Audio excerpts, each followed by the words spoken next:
BBC News at 10 o'clock. The director of the FBI has said he felt obliged to go public less than 2 weeks before the US presidential election with a decision to reopen investigations into Hillary Clinton's emails. James Comey said he felt he would be misleading people if he didn't speak out. But he acknowledged that such an announcement wasn't the usual practice and that it could be ill-timed. Speaking at a rally in Florida, Mrs. Clinton questioned the motives behind the release of the information. It is pretty strange. It's pretty strange to put something like that out with such little information right before an election. In fact, it's not just strange, it's unprecedented, and it is deeply troubling. The Parliament in Spain has confirmed the leader of the centre-right Popular Party, Mariano Rajoy, as Prime Minister, despite his party failing to win a majority in elections in December and June.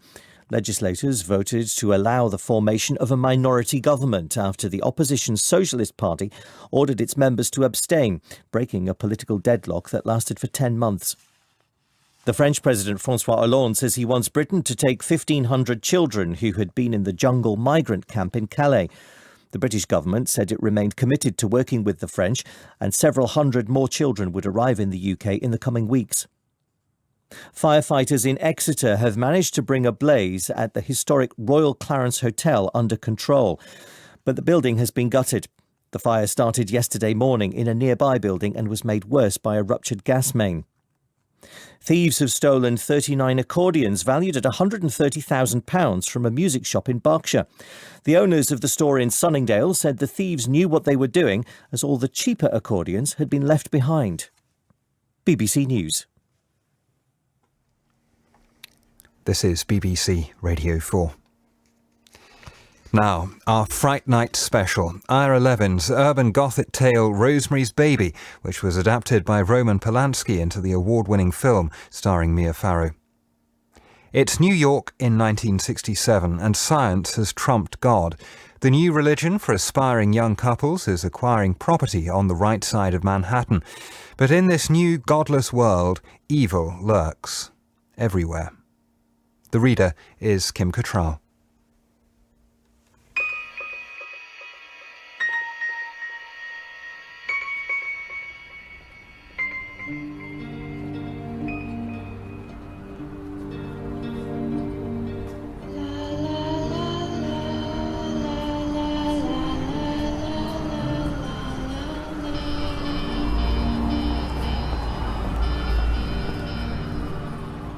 Rosemary and Guy Woodhouse received word from a woman named Mrs. Cortez that a 4-room apartment in the Bramford had become available. The Bramford, old, black, and elephantine, is a warren of high-ceiling apartments prized for their fireplaces and Victorian detail. Rosemary and Guy had been on its waiting list since their marriage. Mr. Miklas was small and dapper, but had fingers missing from both hands, which made shaking hands an embarrassment, though not apparently for him. "Oh, an actor," he said, ringing for the elevator with a middle finger. "We're very popular with actors. Have I seen you in anything?" "Let's see," Guy said. "I did Hamlet a while back, didn't I, Liz? And then we made The Sandpiper." "He's joking," Rosemary said. "He was in Luther and Nobody Loves an Albatross, and a lot of television plays and television commercials." "That's where the money is, isn't it?" Mr. Miklas said. "The commercials?" "Yes," Rosemary said. And Guy said, "And the artistic thrill, too." The elevator was run by a uniformed young man with a locked-in-place smile. "7, Diego," Mr. Miklas told him. To Rosemary and Guy, he said, "This apartment has 4 rooms, 2 baths, and 5 closets. Originally, the house consisted of very large apartments, but now they've almost all been broken up. 7E is a 4 that was originally the back part of a 10. The elevator stopped, and Diego, smiling, pulled in the brass inner gate and the outer rolling door. Mr. Miklas led the way. "The previous tenant, Mrs. Gardenia," he said, not looking back at them, passed away only a few days ago, and nothing has been moved out of the apartment yet." "Did she die in the apartment?" Rosemary asked. "Oh, no, in a hospital. She'd been in a coma for weeks. She was very old and passed away without ever waking. I'll be grateful to go that way myself when the time comes. She was chipper right to the end." The first room on the right was the kitchen. Opposite the kitchen was the dining room, which Mrs. Gardenia had apparently used as a combination study and greenhouse. Hundreds of small plants stood on jerry-built shelves under spirals of unlighted fluorescent tubing. Guy asked, "What are all these?" "Herbs, mostly," Rosemary said. "There's mint and basil. I don't know what these are." "It's a marvelous apartment," Rosemary said, back in the living room. She spun about with open arms as if to take and embrace it. "I love it." "What she's trying to do," Guy said, "is get you to lower the rent." Mr. Mickless smiled. "We would raise it if we were allowed," he said. "Apartments with this kind of charm and individuality are—" He stopped short, looking at a mahogany secretary at the head of the central hallway. "That's odd," he said. "There's a closet behind that secretary. I'm sure there is." Guy stood high on tiptoes and said, "You're right. I can see the corners of the door." "She moved it," Rosemary said. "It used to be there." She pointed to a peaked silhouette left ghost-like on the wall near the bedroom door and the deep prints of 4 ball feet in the burgundy carpet. "Give me a hand, will you?" Mr. Mickless said to Guy. Between them, they worked the secretary bit by bit back towards its original place. "I see why she went into a coma," Guy said, pushing. "She couldn't have moved this by herself," Mr. Mickless said. "She was 89. The secretary lodged neatly in its 4 footprints. Mr. Mickless massaged his finger-missing hands and went to the door and opened it. The closet was nearly empty. A vacuum cleaner stood at one side of it, and 3 or 4 wood boards at the other. The overhead shelf was stacked with blue and green bath towels. "Why would she cover up her vacuum cleaner and her towels?" Rosemary asked. Mr. Mickless shrugged. "I don't suppose we'll ever know. She may have been getting senile after all."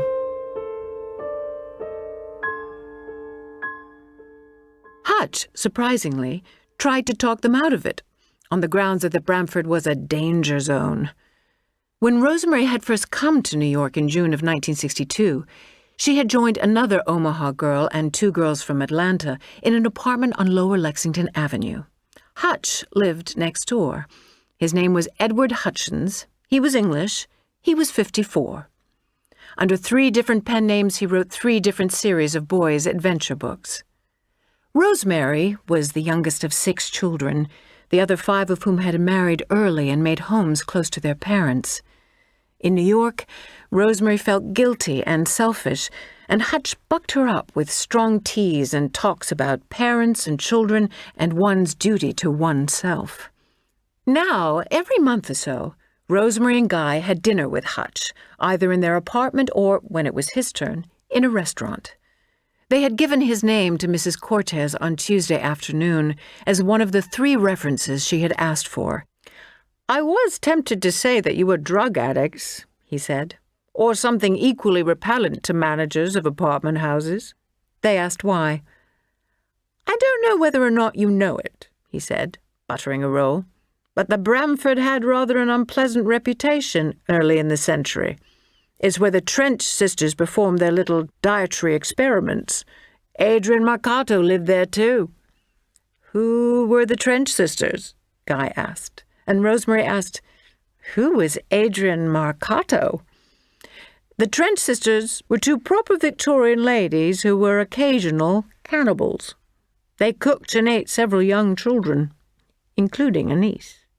"Lovely," Guy said. Hutch turned to Rosemary. "Adrian Marcato made quite a splash in the 1890s by announcing that he had succeeded in conjuring up the living Satan. People believed him, enough of them, at least, to form a mob that attacked and nearly killed him in the Bramford lobby."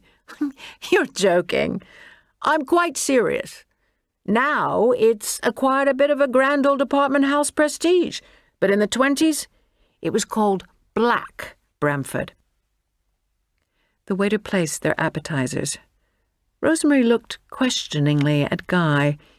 He pursed his brow and gave a quick headshake. It's nothing. Don't let him scare you. The waiter left.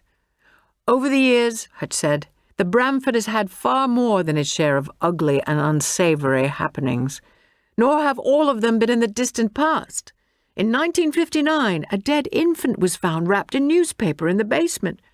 Rosemary said, but awful things probably happen in every apartment house now and then. Now and then, Hutch said. The point is, though, that at the Bramford awful things happen a good deal more frequently than now and then. Rosemary's spoon of melon stopped halfway to her mouth. Are you honestly trying to talk us out of it? She asked. My dear girl, I had a perfectly good date with a charming woman this evening and broke it solely to see you and say my say. I am honestly trying to talk you out of it. On the following Monday afternoon, Rosemary and Guy signed a 2-year lease on apartment 7E at the Bramford. Rosemary went looking at furnishings with Joan Jellicoe, one of the girls from Atlanta she had roomed with on coming to New York. On the Friday evening, the apartment was theirs. An emptiness of high ceilings and unfamiliar dark, into which they came with a lamp and a shopping bag. They picnicked on a rug, with tuna sandwiches and beer, and made floor plans of all 4 rooms, Guy measuring and Rosemary drawing. Later they unplugged the lamp and stripped and made love in the night glow of shadeless windows. Shh, Guy hissed afterwards, wide-eyed with fear. I hear the Trench sisters chewing. Rosemary hit him on the head. Hard. They heard Minnie Castevet before they met her. Heard her through their bedroom wall, shouting, Roman! Bring me in some root beer when you come!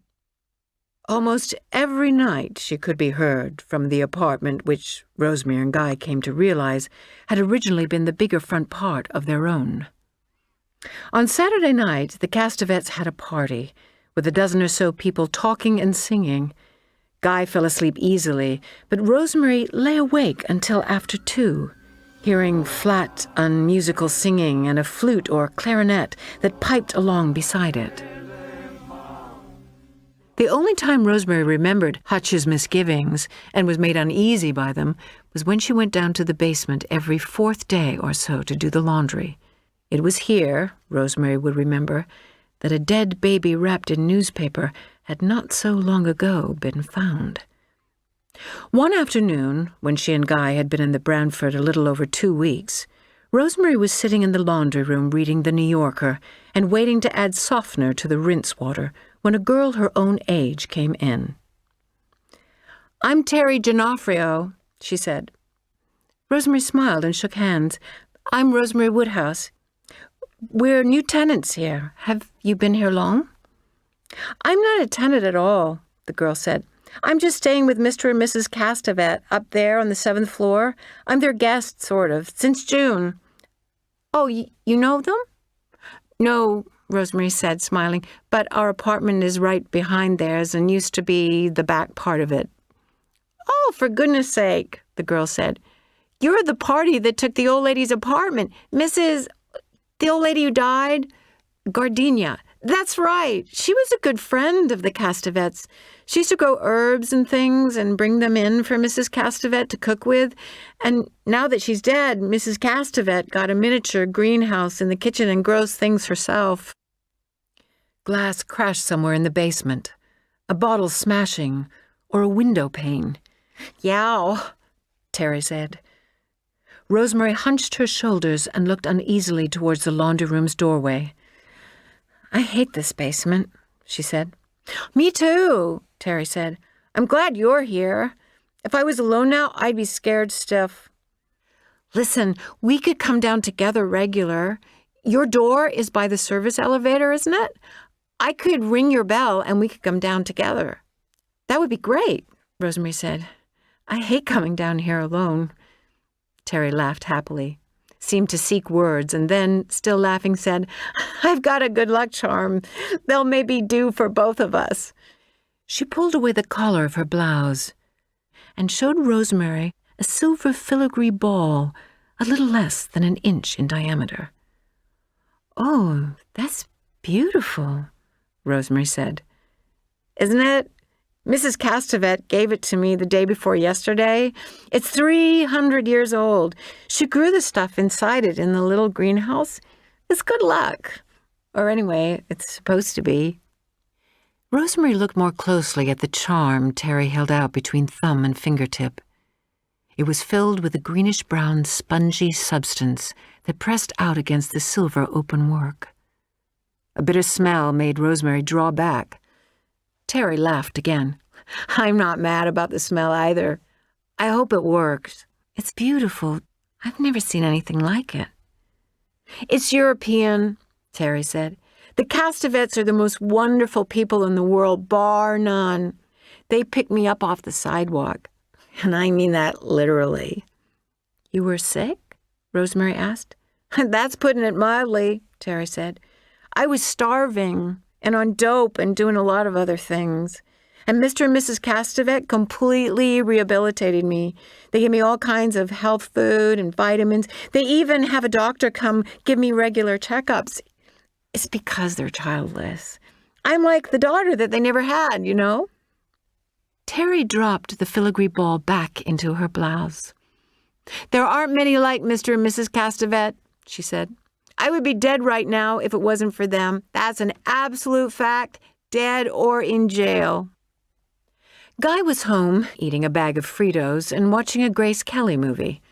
He was depressed by the likelihood that an actor named Donald Baumgart was going to beat him out for a part in a new comedy for which both had read a second time that afternoon. Terry had never seen the apartment before. Mrs. Gardenia and the Castevets had had a falling out shortly after her arrival, and soon afterwards Mrs. Gardenia had gone into the coma from which she had never emerged. It's lovely. It will be, Rosemary said. We're not even halfway furnished yet.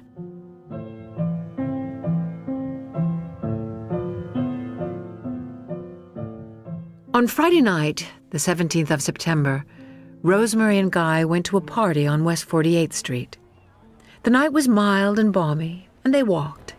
And as they approached the Bramfords' blackened mass, they saw on the sidewalk before it a group of 20 or so people gathered in a semicircle at the side of a parked car.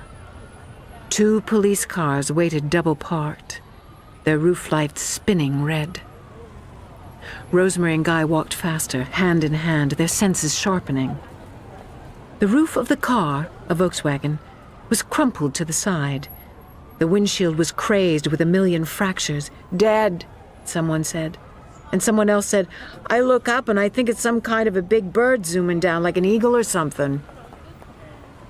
Rosemary and Guy stood on tiptoes, craned over people's shoulders. On the sidewalk, Terry lay, watching the sky with one eye, half of her face gone to red pulp. Rosemary wheeled, eyes shut, right hand making an automatic cross. She kept her mouth tightly closed, afraid she might vomit. A policeman said, Get back, will you? We know her, Guy said. Another policeman turned and said, What's her name? Terry. Terry what? He was 40 or so and sweating. Rosemary opened her eyes and swallowed. I don't remember, she said. Italian. With a G, a long name. Guy said to the blue-eyed policeman, She was staying with people named Castevet in apartment 7A. We've got that already, the policeman said. Another policeman came up, holding a sheet of pale yellow notepaper. Mr. Miklas was behind him, tight-mouthed in a raincoat over striped pajamas. Short and sweet, the policeman said to the blue-eyed one, and handed him the yellow paper. She stuck it to the windowsill with a Band-Aid so it wouldn't blow away. The blue-eyed policeman read what was written on the sheet of paper. Teresa Giannoffrio, he said. Do you have any idea where we could find these people, Castevet? No, none at all, Guy replied. We've never even met them. They're usually at home now, Rosemary said. We hear them through the walls. Our bedroom is next to theirs. Here they come now, Mr. Miklas said. Rosemary and Guy turned. Coming from downtown, as they themselves had come, were a tall, broad, white-haired woman and a tall, thin, shuffling man. He was 75 or older. She was 68 or 9. They came closer with expressions of young alertness, with friendly, quizzical smiles. The policeman stepped forward to meet them, and their smiles faltered and fell away. You have a young woman named Teresa Giannoffrio living with you? We do, Mr. Castevet said. What's wrong? You better brace yourself for some bad news, the policeman said. He waited, looking at each of them in turn, and then he said, She's dead. She killed herself. He raised a hand, the thumb pointing back over his shoulder. She jumped out of the window. They looked at him with no change of expression at all, as if he hadn't spoken yet. Then Mrs. Castevet leaned sideways, glanced beyond him at the red-stained blanket, and stood straight again and looked him in the eyes. That's not possible, she said. It's a mistake. Somebody else is under there. The policeman, not turning from her, said, Artie, would you let these people take a look, please? Mrs. Castevet marched past him, her jaw set. Mr. Castevet stayed where he was. I knew this would happen, he said. She got deeply depressed every 3 weeks or so. I noticed it and told my wife. But she pooh-poohed me. Mrs. Castevet came back. That doesn't mean that she killed herself, she said. She was a very happy girl with no reason for self-destruction. It must have been an accident. She must have been cleaning the windows and lost her hold. She wasn't cleaning windows at midnight, Mr. Castevet said. Well, why not? Maybe she was. The policeman held out the pale yellow paper, having taken it from his pad holder. Mrs. Castevet hesitated, then took it and turned it around and read it. Mr. Castevet tipped his head in over her arm and read it too, his thin, vivid lips moving. Is that her handwriting? The policeman asked. Mrs. Castevet nodded. Mr. Castevet said, Definitely. Absolutely. The policeman held out his hand, and Mrs. Castevet gave him the paper. Do you know the name of her next of kin? He asked. She didn't have any, Mrs. Castevet said. Didn't she have a brother? Rosemary asked.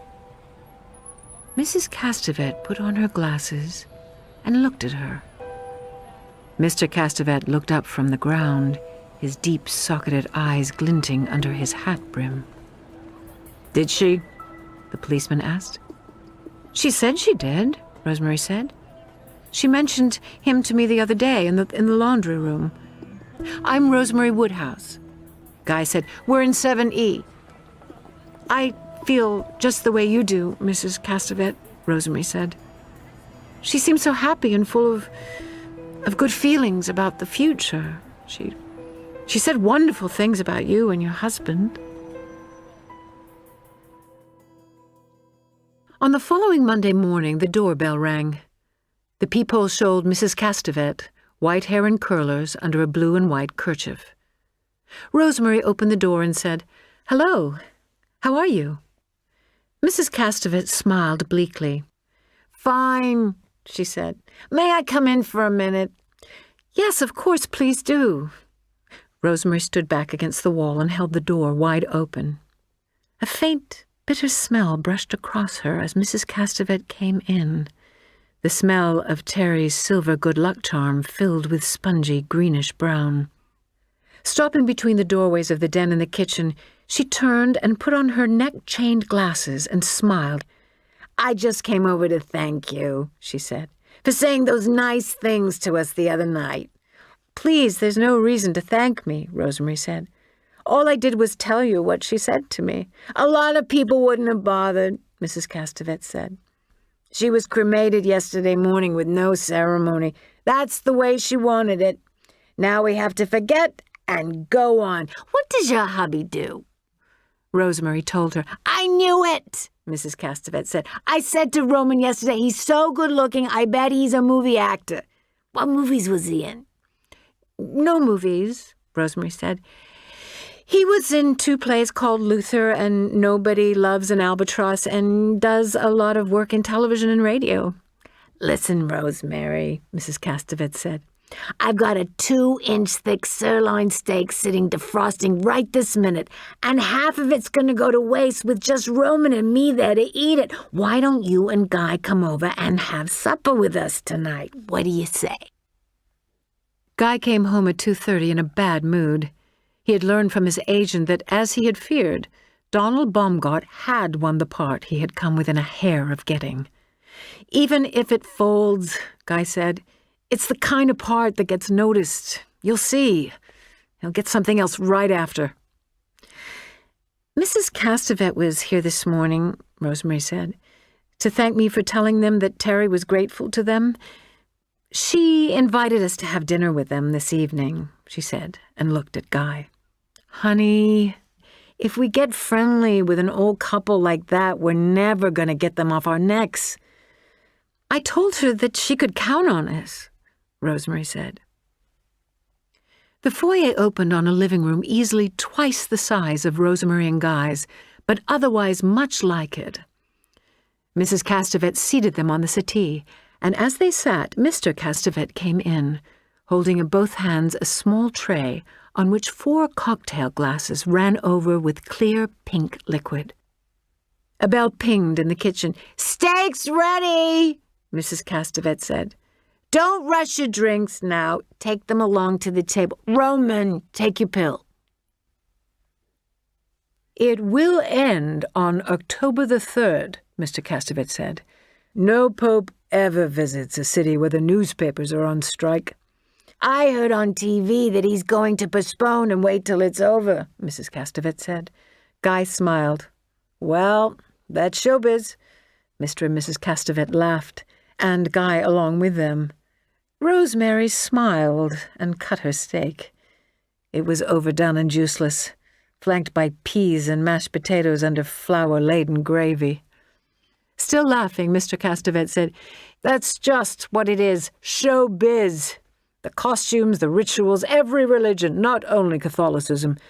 Pageants for the ignorant," Mrs. Castevet said. "I think we're offending Rosemary." "No, not at all. You aren't religious, my dear, are you?" Mr. Castevet asked. "I was brought up to be, but now I'm agnostic. I wasn't offended, really, I wasn't." Mrs. Castevet, studying Rosemary, said, "You looked uncomfortable before when we were laughing at Guy's little joke about the Pope." "Well, he is the Pope," Rosemary said. "I guess I've been conditioned to have respect for him, and I still do, even if I don't think he's holy anymore." "If you don't think he's holy," Mr. Castevet said, "you should have no respect for him at all, because he's going around deceiving people and pretending he is holy." "Good point," Guy said. "When I think what they spend on robes and jewels," Mrs. Castevet said, "a good picture of the hypocrisy behind organized religion was given in Luther. Did you ever get to play the leading part, Guy?" "Me? No." "Weren't you Albert Finney's understudy?"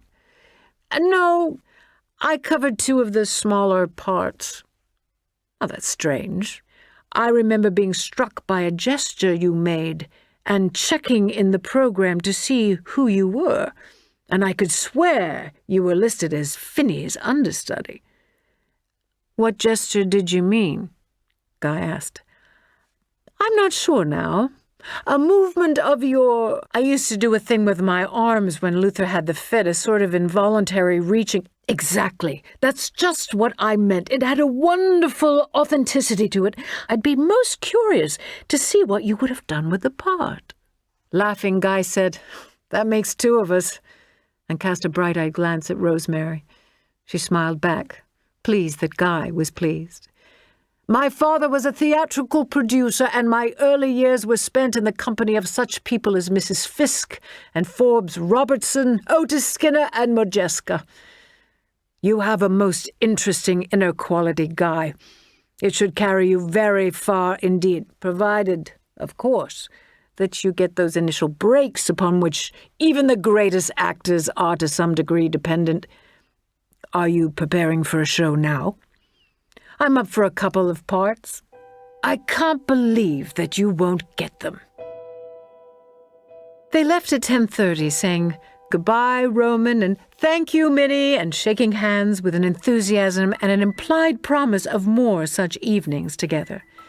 They ran hand in hand on ultra-quiet tiptoes to their own door, which they opened, slammed, locked, bolted, chained, and Guy nailed it over with imaginary beams, while Rosemary bent over double and laughed into both hands. Guy smiled and shook his head. Those stories of Romans, though, are pretty damn interesting, actually. I'm going to go over there again tomorrow night and hear some more. Rosemary looked at him, disconcerted. You are? Yes, he said. He asked me. You don't have to come along if you don't want to. You can stay here.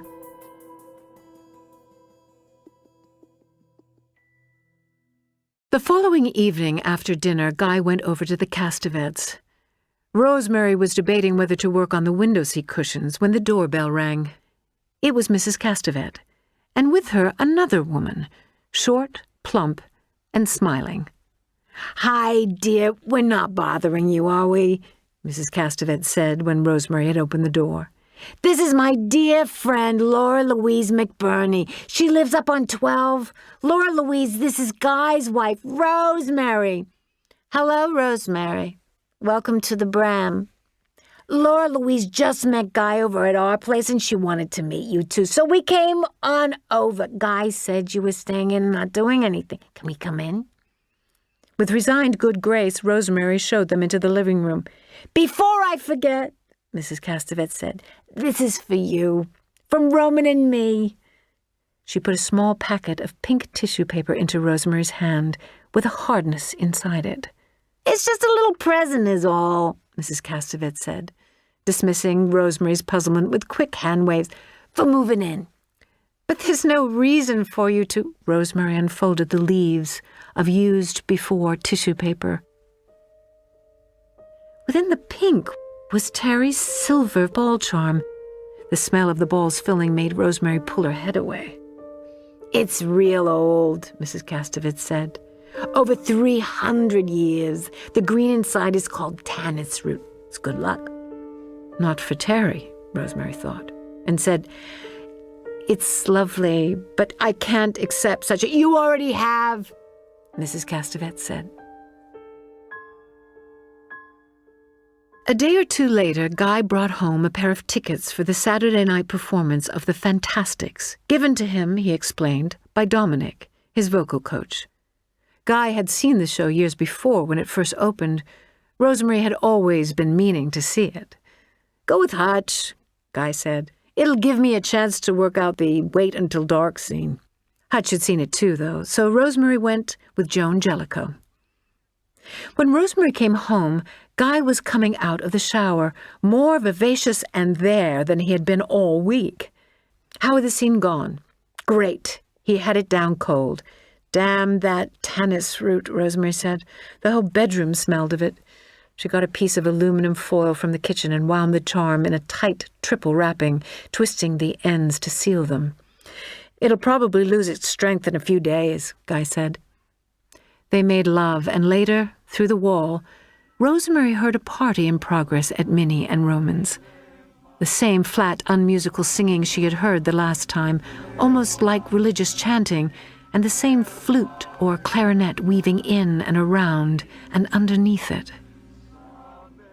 Guy kept his keyed-up vivacity all through Sunday, and on Monday he painted the shelves and shoe racks and stained a bench Rosemary had found in a thrift shop, keeping his ear stretched for the phone, which she caught every time before the first ring was finished.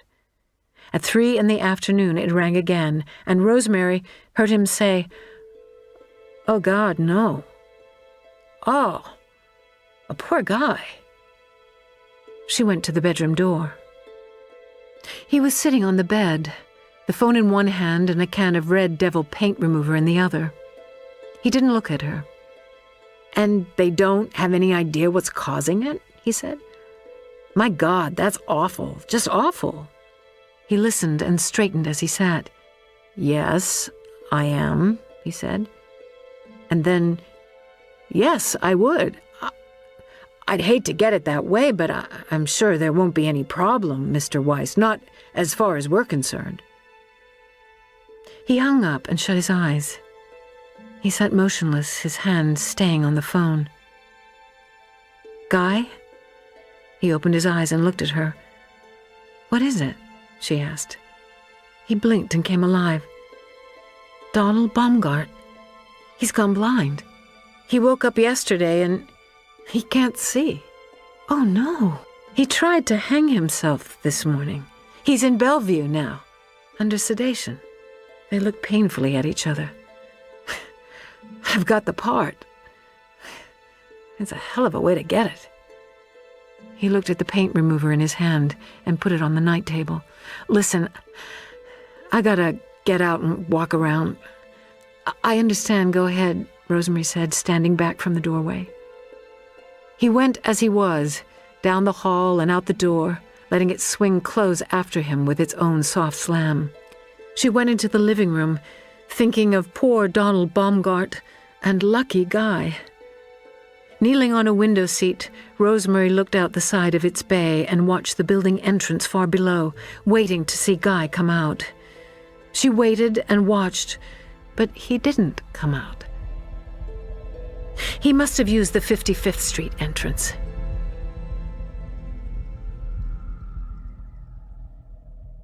One afternoon, Rosemary went down to Macy's and Gimbel's, and when she came home, there were roses in the kitchen, roses in the living room, and Guy coming out of the bedroom with one rose and a forgive-me smile. I've been a living turd, he said. It's from sitting around hoping that Baumgart won't regain his sight, which is what I've been doing. Rat that I am. Well, that's natural, she said. You're bound to feel two ways about... Listen, I've been so busy tearing my hair out over my career that I haven't given one thought to yours.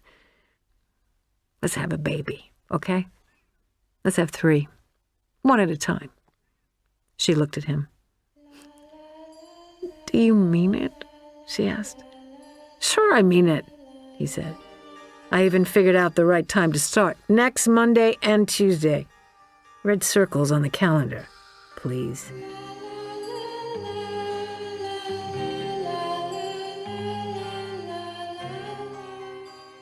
It was Monday, the 4th of October, the day of Pope Paul's visit to the city.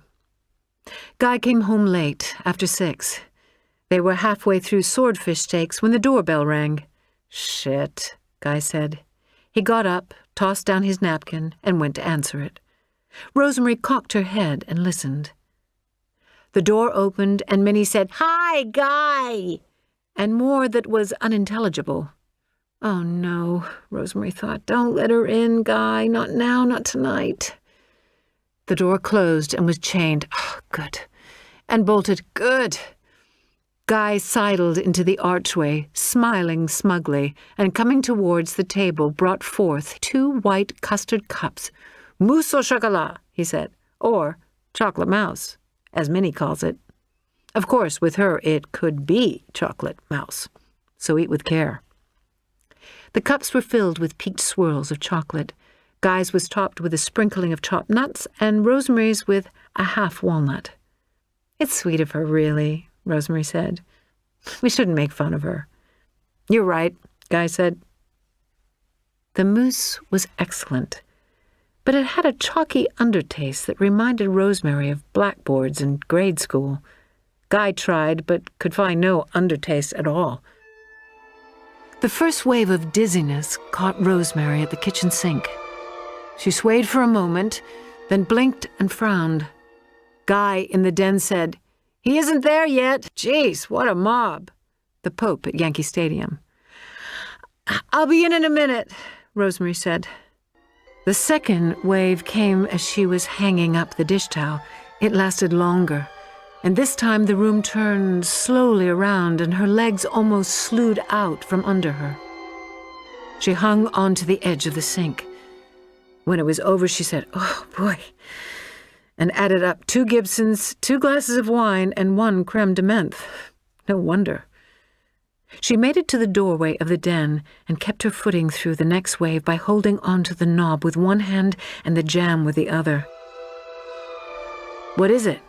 Guy asked, standing up anxiously. "Dizzy," she said, and smiled. He snapped off the TV and came to her, took her arm and held her surely around the waist. "No wonder," he said, "all that booze. You probably had an empty stomach, too." He helped her towards the bedroom and, when her legs buckled, caught her up and carried her. He put her down on the bed and sat beside her, taking her hand and stroking her forehead sympathetically. She closed her eyes. The bed was a raft that floated on gentle ripples, tilting and swaying pleasantly. "Nice," she said.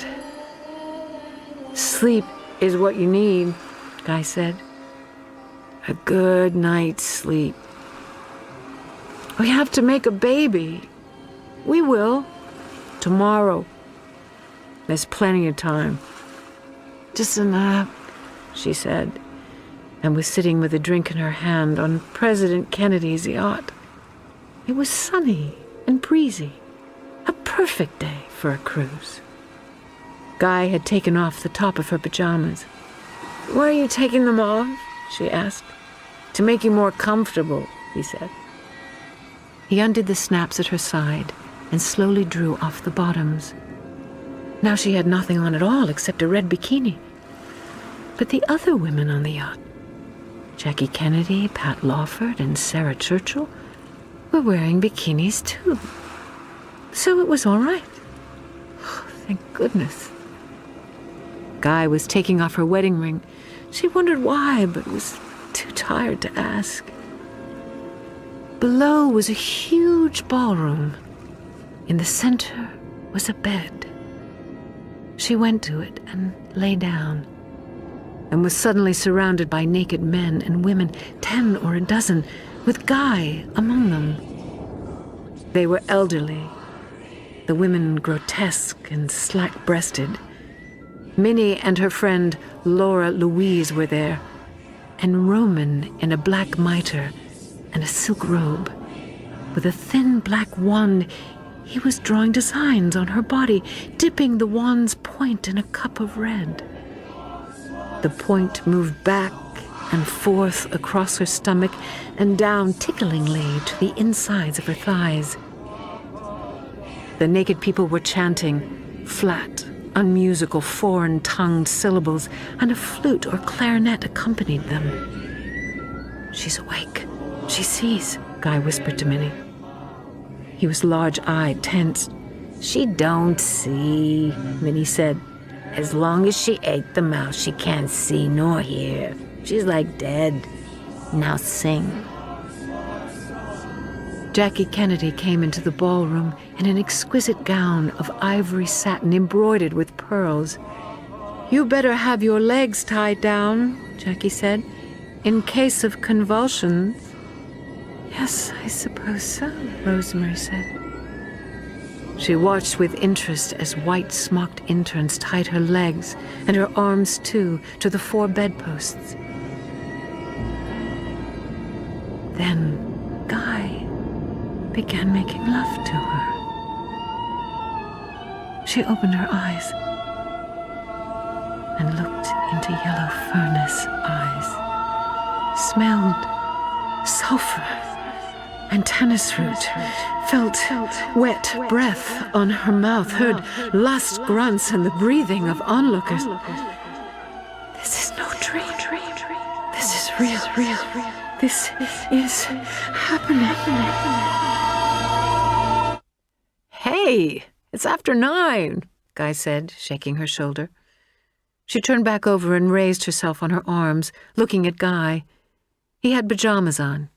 She was nude. "What time did I go to sleep?" She sat up. "About 8:30. And you didn't go to sleep, honey. You passed out." "The dream I had," she said, rubbing her forehead and closing her eyes. She opened her eyes and saw scratches on her left breast, 2 parallel hairlines of red running down into the nipple. Her thighs stung. She pushed the blanket from them and saw more scratches, 7 or 8, going this way and that. "Don't yell," Guy said. "I already filed them down." He showed short, smooth fingernails. Rosemary looked at it uncomprehendingly. "I didn't want to miss baby night," he said. "You mean you—" "And a couple of my nails were ragged." "While I was out?" He nodded and grinned. "It was kind of fun. In a necrophile sort of way." She turned further away and swung her legs out on the other side of the bed. "What's the matter?"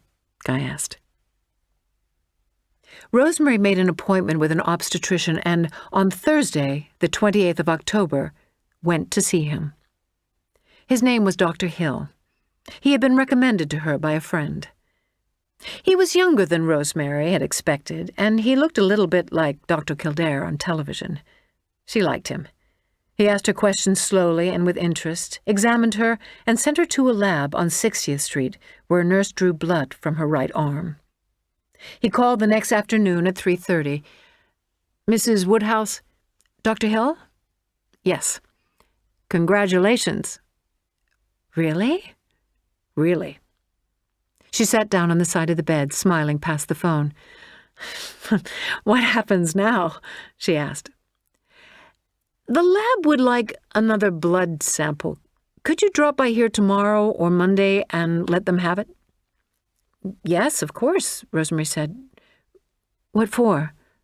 "The nurse didn't take as much as she should have. But I am pregnant, aren't I?" "Yes, they did that test," Dr. Hill said. "But I generally have them run a few others besides, blood sugar and so forth, and the nurse didn't know and only took enough for the one. It's nothing to be concerned about. You're pregnant. I give you my word." They came in the front door, Roman holding in both hands a bottle of wine, and Guy behind them flushed and smiling. "Now that's what I call good news," Roman said. "Do you have a good doctor?" Minnie asked. "Yes, a very good one," Rosemary said. "One of the top obstetricians in New York is a dear friend of ours, Abe Saperstein. He delivers all the society babies, and he would deliver yours too if we asked him. And he'd do it cheap, so you'd be saving Guy some of his hard-earned money." "Abe Saperstein?" Roman asked. "He's one of the finest obstetricians in the country, Rosemary." "Ro?" Guy said. "But what about Dr. Hill?" she asked. "Don't worry. I'll tell him something," Guy said. "You know me."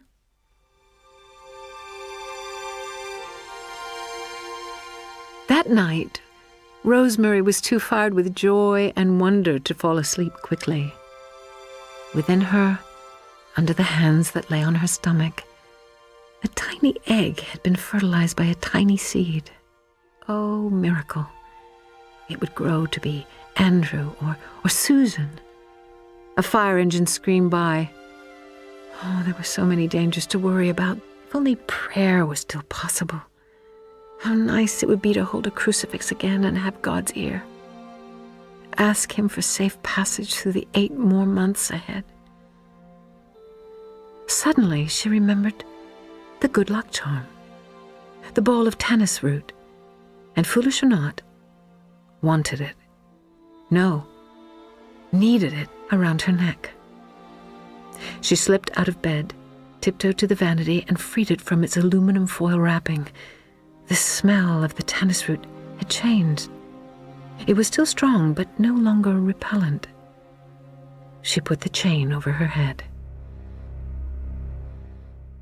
Dr. Saperstein was wonderful. He was reassuringly old-fashioned and direct. She asked him about vitamin pills Dr. Hill had prescribed. No pills, he said. Minnie Castevet has a herbarium and a blender. I'm going to have her make a daily drink for you that will be fresher, safer, and more vitamin-rich than any pill on the market. And another thing, don't be afraid to satisfy your cravings. Whatever you want, be sure you get it. One day, Rosemary began to develop abdominal pains of an alarming sharpness. Dr. Saperstein said there was nothing to worry about. The pains came from an entirely normal expansion of her pelvis. They would disappear in a day or two, and meanwhile, she could fight them with ordinary doses of aspirin. But the pains weren't gone in 2 days. They were worse, and grew worse still, as if something inside her were encircled by a wire being drawn tighter and tighter to cut it in two.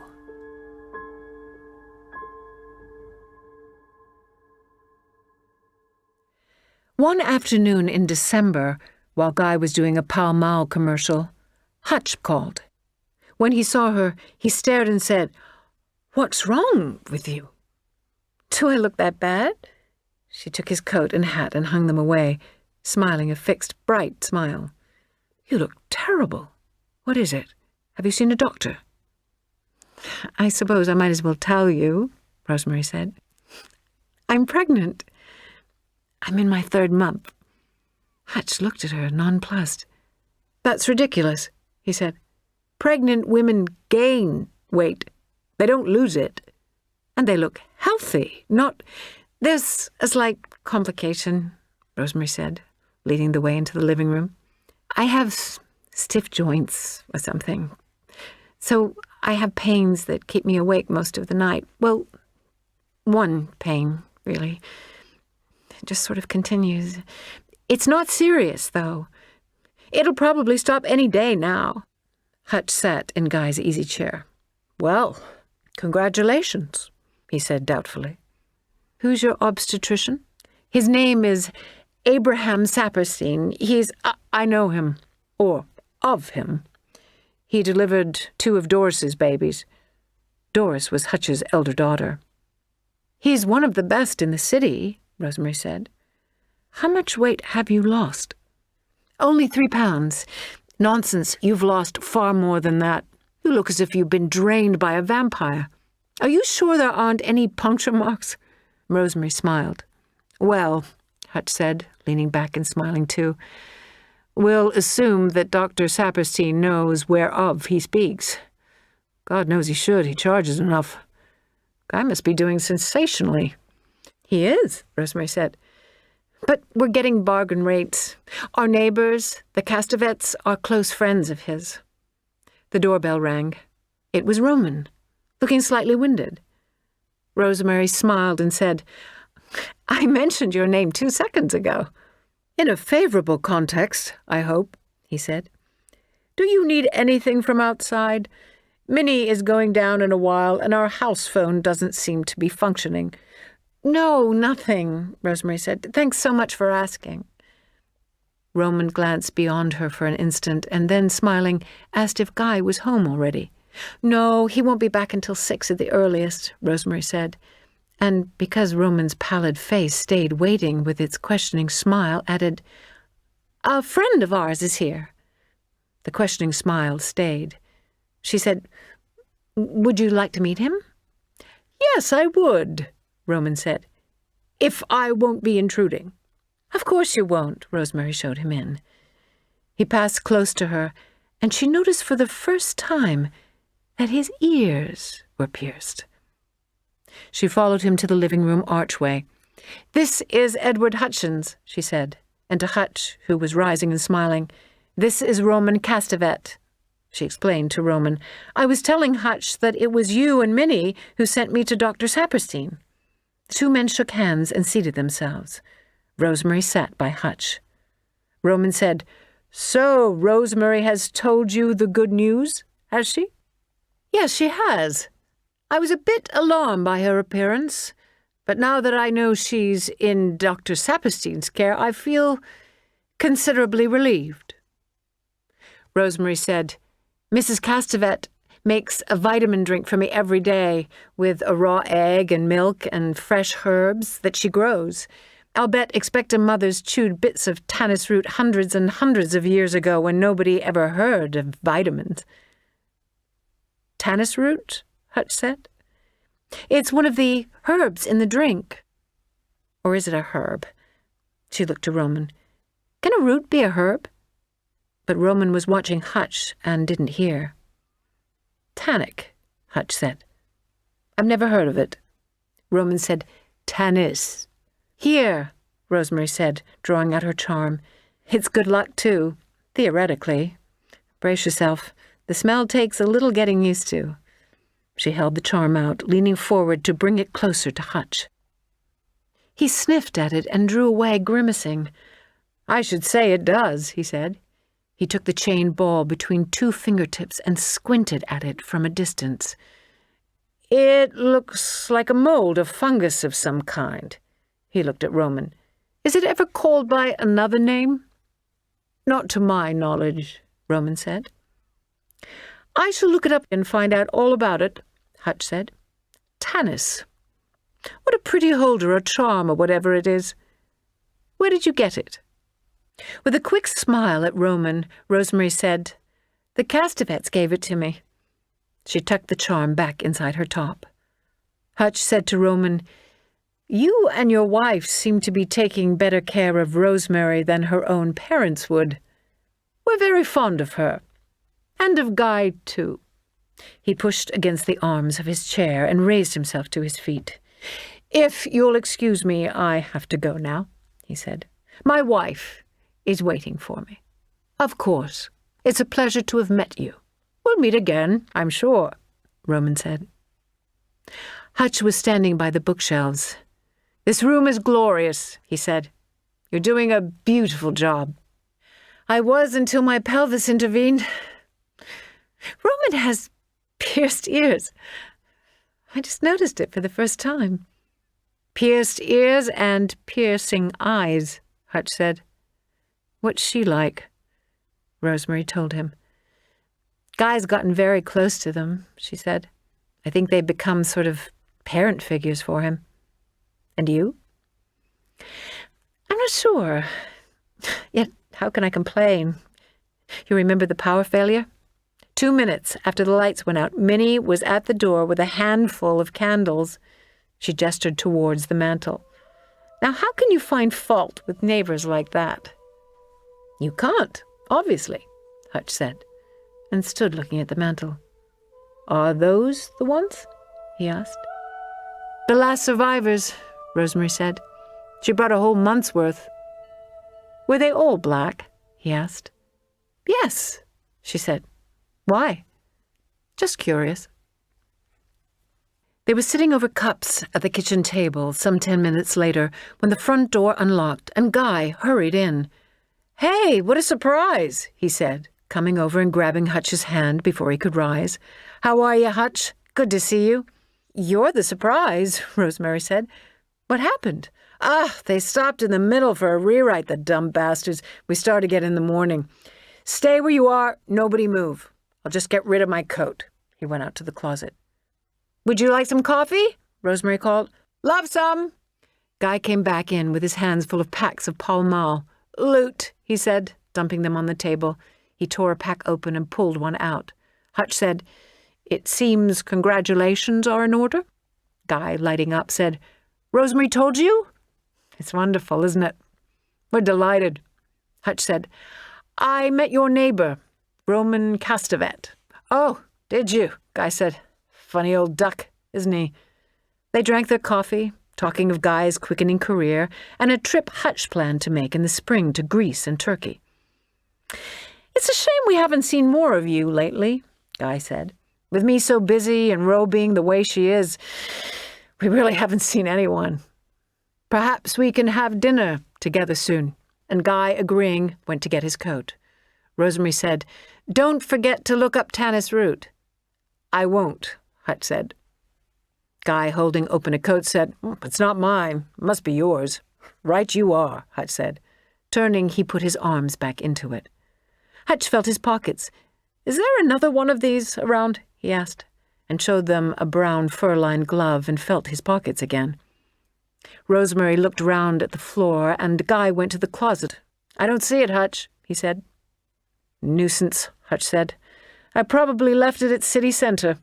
I'll stop by there. Let's really have that dinner, shall we?" They watched him around the first turn of the hallway and then stepped back inside and closed the door. "That was a nice surprise. Was he here long?" "Not very," Rosemary said. A few minutes later, Guy put his coat on and went out for a newspaper. The telephone rang at 10:30 that evening, when Rosemary was in bed reading and Guy was in the den watching television. He answered the call and a minute later brought the phone into the bedroom. "Hutch wants to speak to you," he said, putting the phone on the bed and crouching to plug it in. Rosemary picked up the receiver. "Hutch?" she said. "Hello, Rosemary," Hutch said. "Can you meet me tomorrow morning?" "Yes, if you want me to," she said. "What is it? Can't you tell me now?" "I'd rather not," he said. "It's nothing terribly important, so don't brood about it. 11 o'clock, then, in front of the Seagram building." "Right. Did you get your glove?" "No, they didn't have it," he said. "But it's time I got some new ones anyway. Good night, Rosemary. Sleep well." "You too. Good night." She hung up. "What was that?" Guy asked. "He wants me to meet him tomorrow morning. He has something he wants to talk to me about." "And he didn't say what?" "Not a word." Guy shook his head, smiling. "I think those boys' adventure stories are going to his head," he said. "Where are you meeting him?" "In front of the Seagram building at 11 o'clock. Guy unplugged the phone and went out with it to the den. Almost immediately, though, he was back. "You're the pregnant one, and I'm the one with the yens," he said. "I'm going to go out and get an ice cream cone. You want one?" "Okay," Rosemary said. "Vanilla?" "Fine. I'll be as quick as I can." He went out. Far away, she heard the Castavet's doorbell give one short ring. Probably it was Guy, asking them if they wanted ice cream or a morning paper. Nice of him. The pain sharpened inside her. Rosemary stood by the Seagram building's glass doors. Hutch hadn't come by 5 after 11, nor by 10 after. At 11:40, Rosemary went down to the basement, where there was a single stainless steel phone booth. Rosemary slipped in and dialed Hutch's number, thinking that his service might know where he was or have a message from him. On the first ring, a woman answered with a worried non-service, "Yes?" "Is this Edward Hutchins' apartment?" Rosemary asked. "Yes. Who is this, please?" Rosemary said, "My name is Rosemary Woodhouse. I had an 11 o'clock appointment with Mr. Hutchins, and he hasn't shown up yet. Do you have any idea whether he's coming or not?" There was a silence, and more of it. "Hutch has told me about you, Rosemary," the woman said. "My name is Grace Cardiff. I'm a friend of his. He was taken ill last night, or early this morning, to be exact." Rosemary's heart dropped. "Taken ill?" "Yes. He's in a deep coma. The doctors haven't been able to find out yet what's causing it. He's at St. Vincent's Hospital."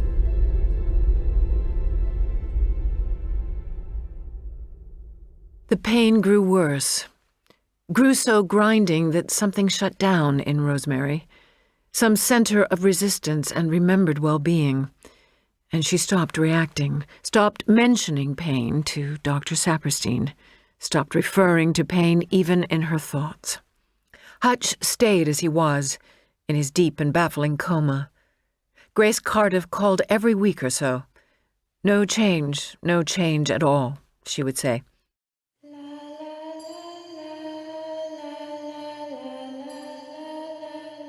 Rosemary found herself chewing on a raw and dripping chicken heart. She looked at herself in the side of the toaster where her moving reflection had caught her eye, and then looked at her hand, at the part of the heart she hadn't yet eaten, held in red, dripping fingers. After a moment, she went over and put the heart in the garbage and turned on the water and rinsed her hand. Then, with the water still running, she bent over the sink and began to vomit. She turned off the water and dried herself and stood for a while, thinking. And then she got a memo pad and a pencil from one of the drawers and went to the table and began to write. Guy came in just before 7 in his pajamas. She had the Life cookbook open on the table and was copying a recipe out of it. "What the hell are you doing?" he asked. She looked at him. "Planning the menu. For a party, a week from next Saturday. Minnie and Roman are not invited. This is a very special party. You have to be under 60 to get in." "Do you really think this is such a great idea?" Guy said. "I think it's the best idea I've had in months." "Well, don't you think you ought to check with Saperstein first?" "Why? I'm just going to give a party. I'm not going to swim the English Channel." "What about the pain?" he asked. She smiled dryly. "Haven't you heard? It's going to be gone in a day or two. Dr. Saperstein told me so." On the Thursday morning before the party, Minnie came with a drink while Rosemary was picking apart crab meat and lobster tails. "I'd be glad to give you a hand if you'd like. I could help you dish things out." "Thank you, that's sweet of you," Rosemary said. "But I really can manage by myself. You do enough for me as it is, really." Minnie said, "Well, let me know if you change your mind. Drink your drink now." Rosemary looked at the glass in her hand. "I'd rather not," she said, and looked up at Minnie. "Not this minute. I'll drink it in a little while and bring the glass back to you." "I'll wait, and I'll save you the walk." "You'll do no such thing," Rosemary said. "I get very nervous if anyone watches me while I'm cooking. I'm going out later, so I'll be passing right by your door." "Going out?" "Shopping. Now, scoot now. Go on. You're too nice to me, really, you are." Minnie backed away. "Don't wait too long. It's going to lose its vitamins." Rosemary closed the door. She went into the kitchen and stood for a moment with the glass in her hand, and then went to the sink and tipped out the drink.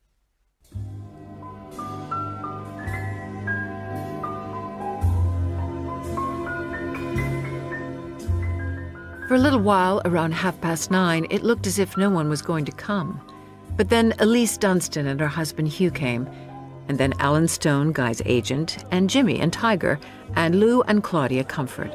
Joan called to say that she would be there in half an hour. She was in the kitchen with Tiger tossing the salad when Joan and Elise came in and closed the door behind them.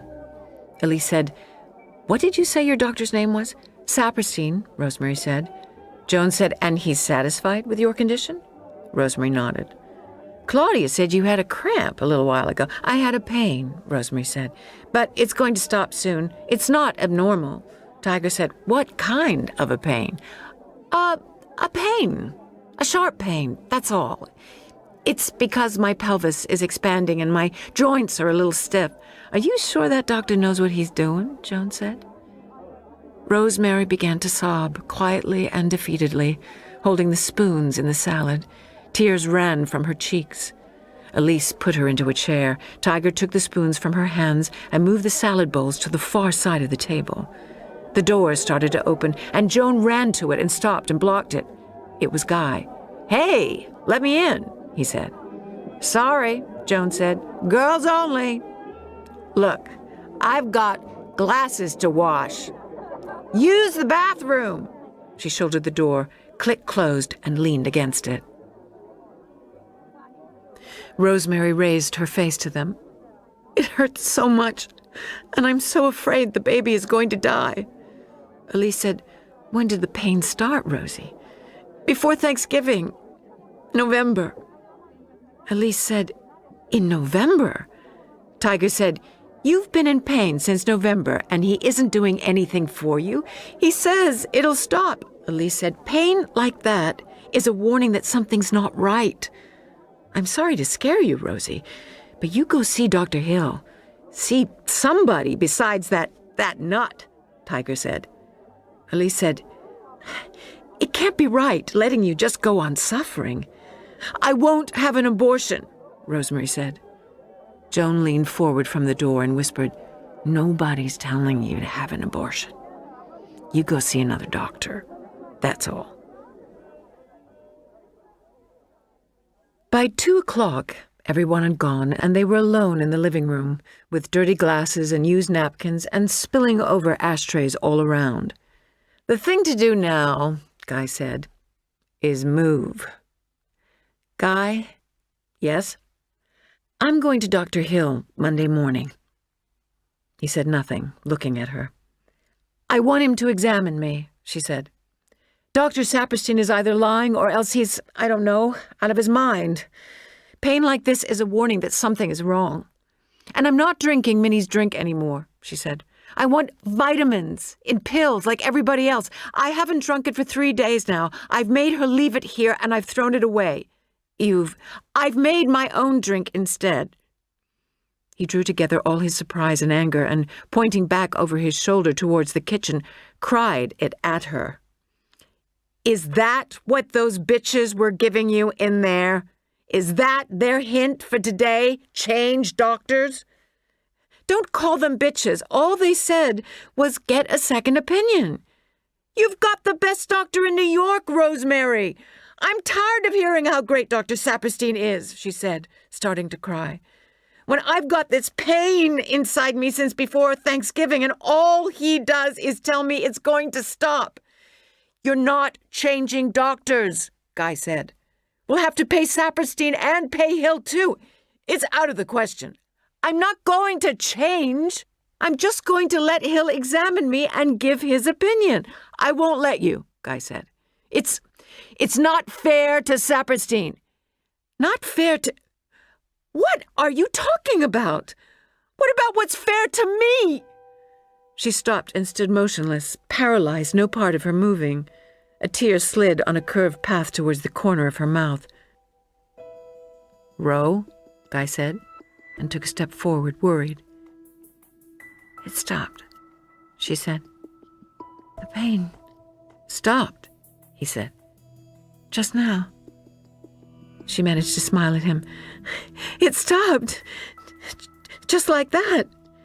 She closed her eyes and took a deep breath, and deeper still, deeper than she had been allowed to breathe for ages and ages, since before Thanksgiving. When she opened her eyes, Guy was still looking at her, still looking worried. "What was in that drink you made?" he asked. "An egg," she said. "Milk, cream, sugar." She blinked, wiped at her cheek, looked at him. "Sherry," she said, trying to make it sound non-toxic. "How much sherry?" he asked. Her heart dropped out of her. "A lot?" Something moved in her. "Rosemary?" Again, where nothing had ever moved before, a rippling little pressure. She giggled. "Rosemary, for heaven's sake, how much?" "It's alive," she said, and giggled again. "It's moving. It's all right. It isn't dead. It's moving." She looked down at her stomach and put her hands on it and pressed in lightly. Now 2 things were moving. 2 hands or feet. One here, one there. She reached for Guy, not looking at him, snapped her fingers quickly for his hand. He came closer and gave it. She put it to the side of her stomach and held it there. "You feel it?" she asked, looking at him. "There, again." "You feel it?" He jerked his hand away, pale. "Yes," he said. "Yes, I felt it." "It's nothing to be afraid of," she said, laughing. "It won't bite you." Hutch died in his bed at St. Vincent's Hospital. Rosemary wept. She had all but forgotten him in the past few months, and felt now as if she had hastened his dying. Guy, when he heard the news, turned bloodless gray and was silent and self-enclosed for several hours. Rosemary was surprised by the depth of his reaction. She went alone to the memorial service. Afterwards, Rosemary followed the general movement towards the front of the auditorium. A woman touched her arm and said, "Excuse me, you're Rosemary, aren't you?" A stylishly dressed woman in her early 50s with gray hair and an exceptionally fine complexion. "I'm Grace Cardiff." "I was going to mail this last evening," Grace Cardiff said, holding a book-sized brown paper package.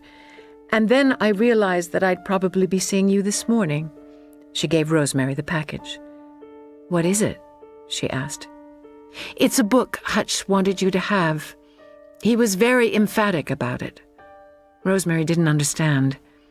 "He was conscious at the end for a few minutes," Grace Cardiff said. "I wasn't there, but he told a nurse to tell me to give you the book on his desk.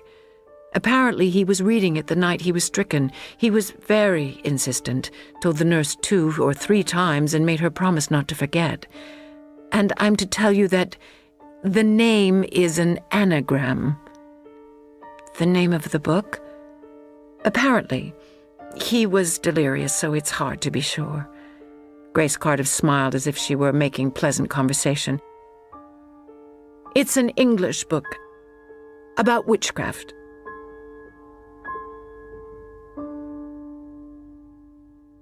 The book was All of Them Witches by J.R. Hazlitt.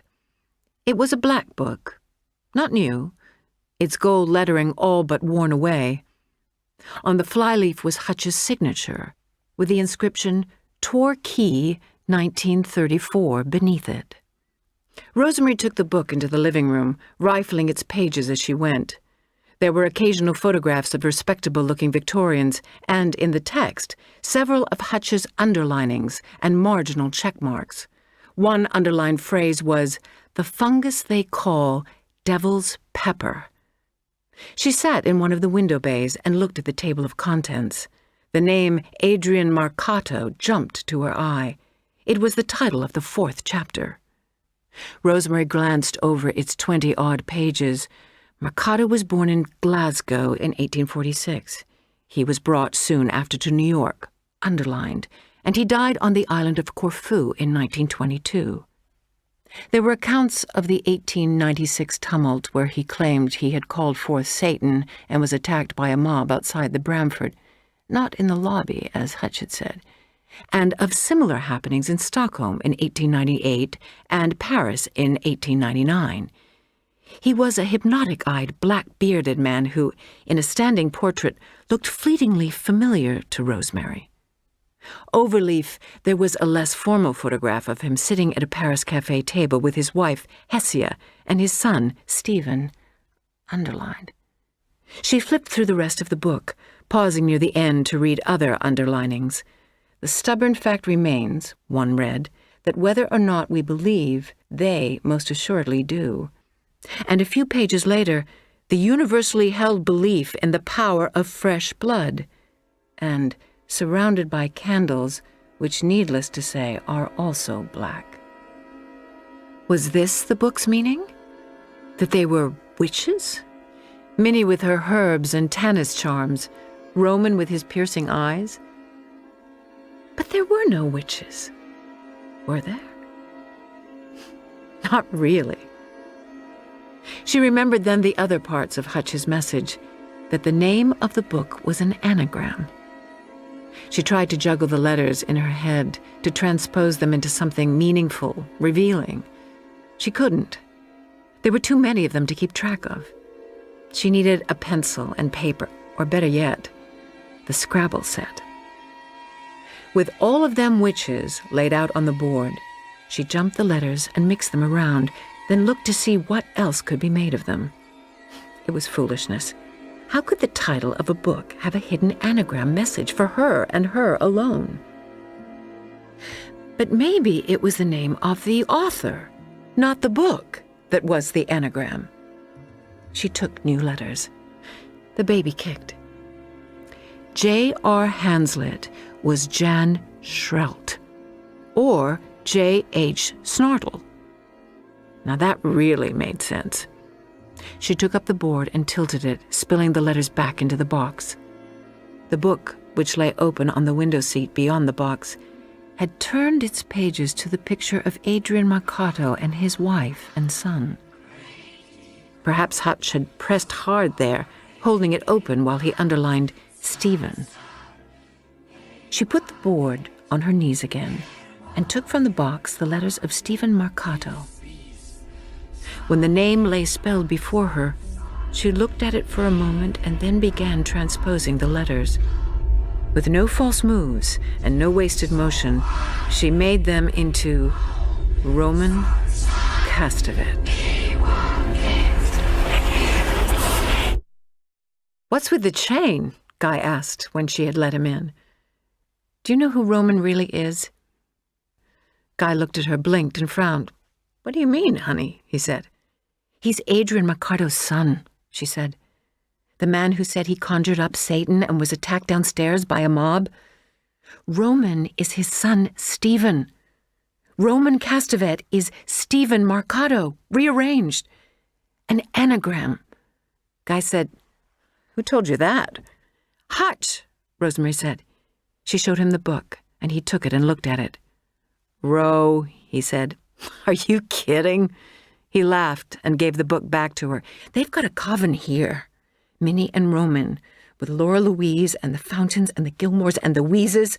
Those parties with the flute and the chanting, those are Sabbaths and Esbats or—" "Honey," Guy said, "don't get excited. Let's read what they do, Guy," she said, holding the book open at him and jabbing a page with her forefinger. "They use blood in their rituals because blood has power. And the blood that has the most power is a baby's blood, a baby that hasn't been baptized. And they use more than the blood. They use the flesh, too. For God's sake, Rosemary, why have they been so friendly to us?" she demanded. "Because they're friendly people. What do you think they are, maniacs? Yes. They think they're real storybook witches who perform all sorts of crazy rituals and practices because they're sick and crazy maniacs. They're old people, and they have a bunch of old friends, and Dr. Shand happens to play the recorder. Roman's father was a nut, okay, but there's no reason to think that Roman is too. They're not setting foot in this apartment ever again," Rosemary said. "Either of them, or Laura Louise, or any of the others. And they're not coming within 50 feet of the baby." Guy watched her for a moment. "What about Dr. Saperstein?" he said. "Is he in the coven too?" She turned and looked at him, her face sober. "No, I don't think he's one of them," she said. "He's too intelligent." Dr. Saperstein was amazed. "Fantastic," he said. "I had no idea whatsoever. I think he told me once that his father was a coffee importer. It's no wonder he's ashamed of the truth. And I can completely understand how disturbed you must be to have him for a close neighbor." "I don't want anything more to do with him or Minnie," Rosemary said. "Maybe I'm being unfair, but I don't want to take even the slightest chance where the baby's safety is concerned." "Absolutely," Dr. Saperstein said. "Any mother would feel the same way. But in a way, this may be the answer to Minnie and Roman's problem, too." "What do you mean?" Rosemary said. "They want to go away," Dr. Saperstein said, "and rather soon. Roman isn't well, you know. In fact, and this is in the strictest confidence, he hasn't got more than a month or two left in him. He wants to pay a last visit to a few of his favorite cities, and they were afraid you might take offense at their leaving on the eve of the baby's birth, so to speak. They don't want to upset you by telling you the real reason for the trip." "I'm sorry to hear that Roman isn't well," Rosemary said. "Suppose we do this, Rosemary. I'll tell them that I've sounded you out, and you aren't at all offended by the idea of their going. And until they go," they mentioned Sunday as a possibility, "you continue as before, not letting Roman know that you've learned his true identity. It seems a shame to upset him when it's only a matter of 3 or 4 more days." Rosemary was silent for a moment, and then she said, "Are you sure they're leaving on Sunday?" "I know they'd like to," Dr. Saperstein said. A postcard came from Paris with a picture of the Arc de Triomphe and a neatly written message. Thinking of you both. Lovely weather, excellent food. The flight over was perfect. Love, Minnie. The baby dropped low inside her, ready to be born. Early in the afternoon of Friday, the 24th of June, at the stationery counter at Tiffany's, Rosemary met Dominique Pazzo, who in the past had been Guy's vocal coach. He made Rosemary promise to have Guy call him and, with final good wishes, turned towards the elevators. Rosemary caught his arm. "I never thanked you for the tickets for the Fantastics," she said. "I just loved it." "The Fantastics?" Dominique said. "You gave Guy a pair of tickets?" "Oh, long ago. In the fall. I went with a friend. Guy had seen it already." "I never gave Guy tickets for the Fantastics," Dominique said. "I never gave anybody tickets to the Fantastics. I've never had any to give."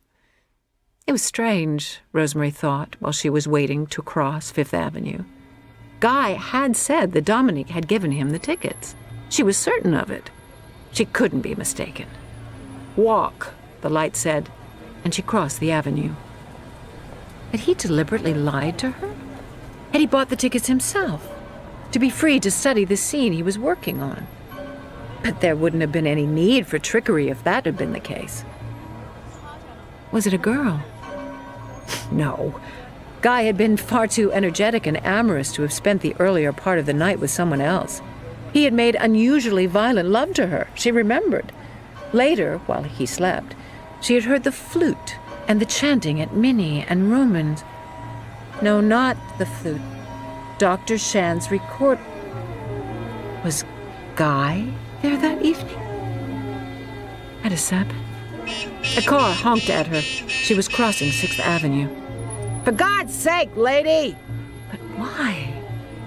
He was Guy. He wasn't a crazy old man with nothing better to do. He had a career, a busy, exciting, everyday getting better career. What did he need with wands and witches' knives and censors?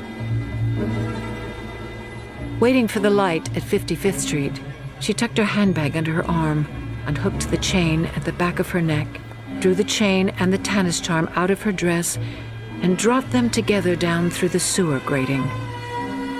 She was so frightened she wanted to cry.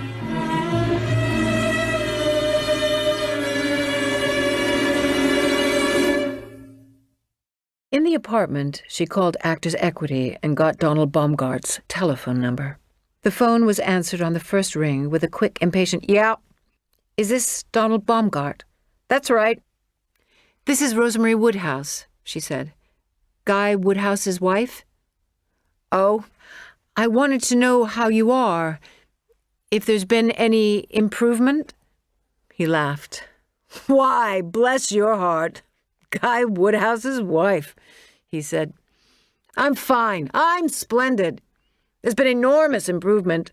I only broke 6 glasses today. Every day and every way I'm getting better and better." Rosemary said, "Guy and I are both very unhappy that he got his break because of your misfortune." Donald Baumgart was silent for a moment, and then said, "What the hell? That's the way it goes. Somebody's up, somebody's down. He would have made out all right anyway." "I'm sorry I didn't come along that day he came to visit you," Rosemary said. "He asked me to, but I couldn't." "Visit me? You mean the day we met for drinks?" "Yes," she said. "That's what I meant. By the way," she said, "he has something of yours, you know." "What do you mean? Don't you know?" "No," he said. "Didn't you miss anything that day?" "You don't mean my tie, do you?" "Yes." "Well, he's got mine and I got his. Does he want his back? He can have it. It doesn't matter to me what tie I'm wearing, or I'm wearing one at all."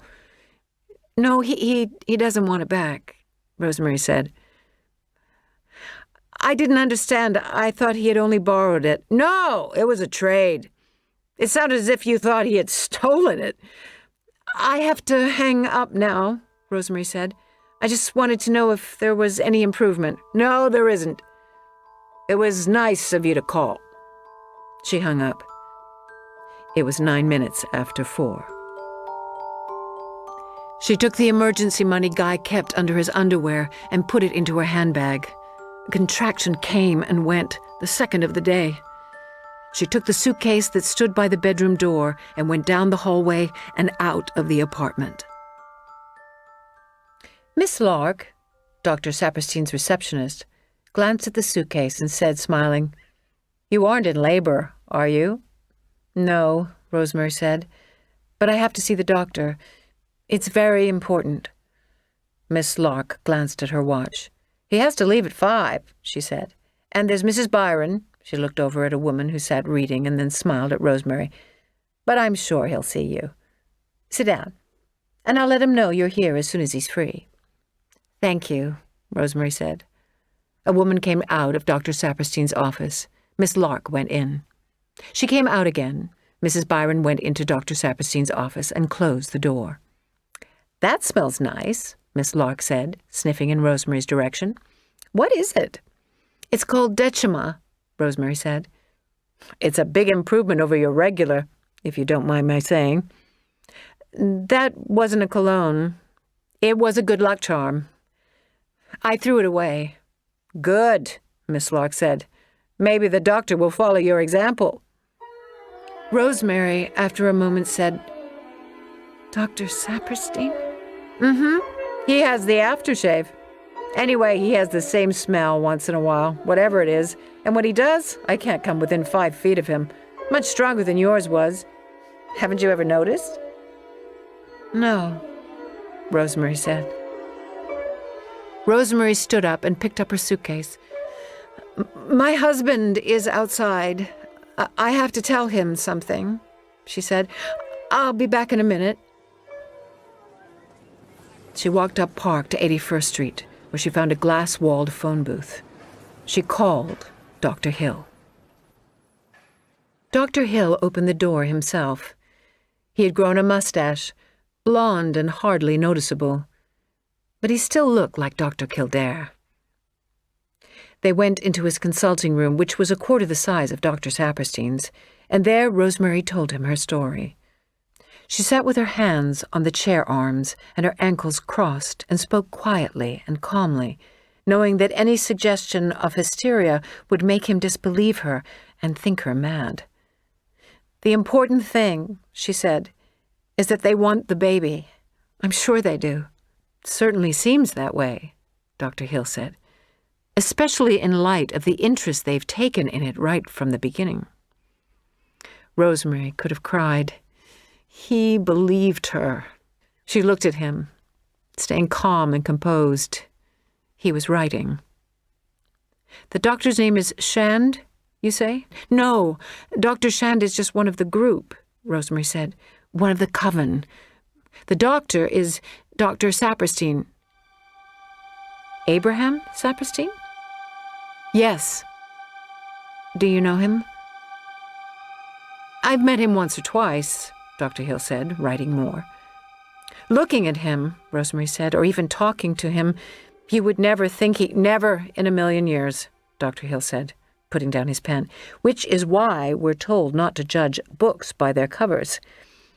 Would you like to go into Mount Sinai right now, this evening?" Rosemary smiled. "I would love to," she said. "Is it possible?" "It'll take some wire pulling and arguing," Dr. Hill said. He rose and went to the open door of his examining room.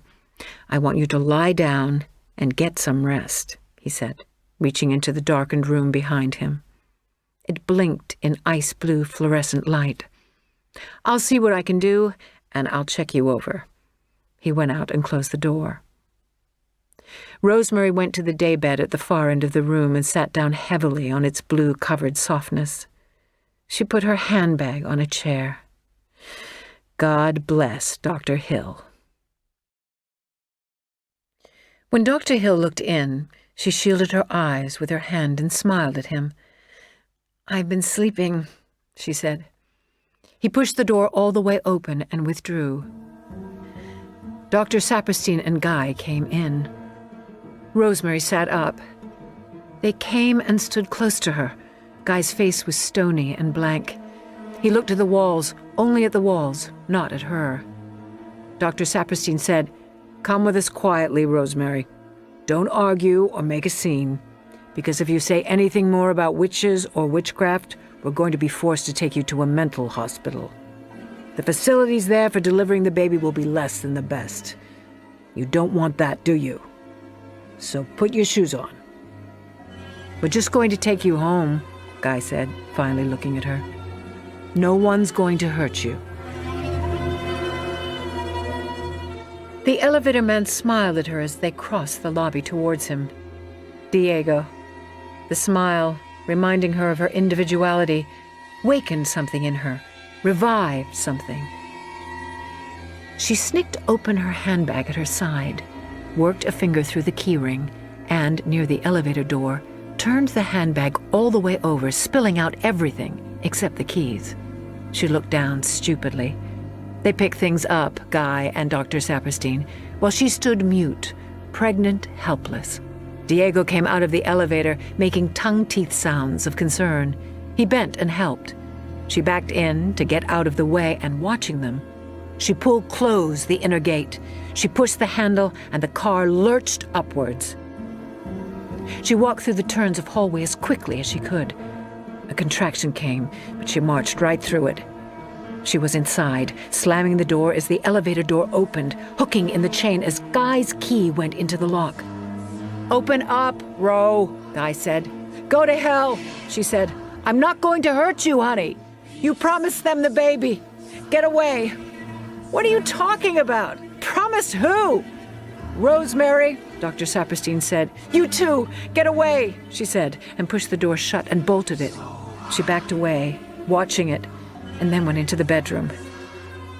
Elise and Hugh's number was... She didn't know. Information took forever to answer, but having answered, supplied it quickly. She dialed it and got an answering service. They were away for the weekend. "Are they anywhere where I can reach them? This is an emergency." "They're on Fire Island," the woman said. "I can give you the number. Please." She memorized it, hung up, and was about to dial it when she heard whispers outside the doorway and footsteps on the vinyl floor. She stood up. Guy and Mr. Fountain came into the room. "Honey, we're not going to hurt you," Guy said.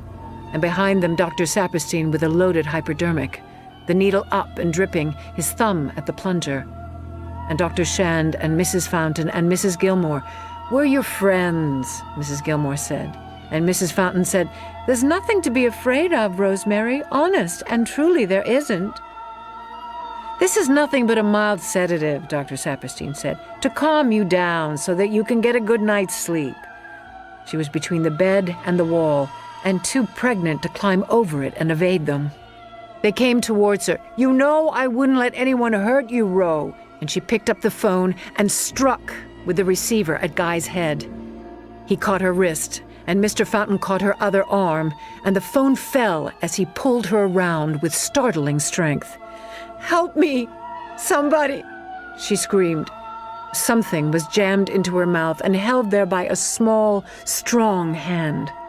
They dragged her away from the bed so Dr. Saperstein could come in front of her with a hypodermic and a dab of cotton, and a contraction far more grueling than any of the others clamped her stomach and clenched shut her eyes.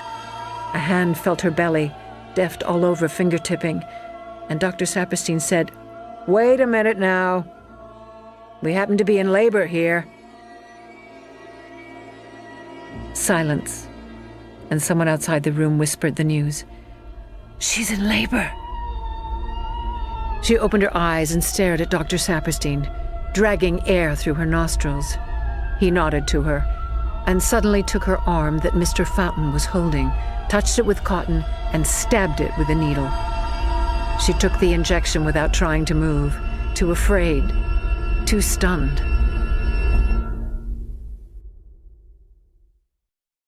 Light, the ceiling, the pain between her legs, and Guy, sitting beside the bed, watching her with an anxious, uncertain smile. "Hi," he said. "Hi." The pain was terrible. And then she remembered. It was over. The baby was born. "Is it all right?" she asked. "Yes, fine," he said. "What is it?" "A boy." "And it's all right?" "Yes." She let her eyes close and slept. Later, she remembered more. Laura Louise was sitting by the bed reading Reader's Digest with a magnifying glass. "Where is it?" Laura Louise jumped. "My goodness, dear," she said. "What a start you gave me, waking up so suddenly. My goodness." She closed her eyes and breathed deeply. "The baby, where is it?" she asked. "You just wait here a minute," Laura Louise said, getting up with the digest closed on a finger. "I'll get Guy and Dr. Abe." It was night. 5 after 9, the clock said. They came in, Guy and Dr. Saperstein, looking grave and resolute. "Where's the baby?" Guy came round to the side of the bed and crouched down and took her hand. "Honey," he said. "Where is it?" Dr. Saperstein stood looking down at her. "There were complications, Rosemary," he said, "but nothing that will affect future births." "It's..." She stared at him. "Dead," he said. He nodded. She turned to Guy. He nodded too. She looked at them, at Guy, at Dr. Saperstein. "You're lying," she said. "I don't believe you. You're both lying. It didn't die. You took it. You're lying. You're witches. You're lying. You're lying. You're lying. You're lying. You're lying. You're lying." Guy held her shoulders to the bed, and Dr. Saperstein gave her an injection. She ate soup and triangles of buttered white bread. Guy sat on the side of the bed, nibbling at one of the triangles. "You were crazy," he said. "You were really kapow out of your mind. It happens sometimes in the last couple of weeks. That's what Abe says. He has a name for it.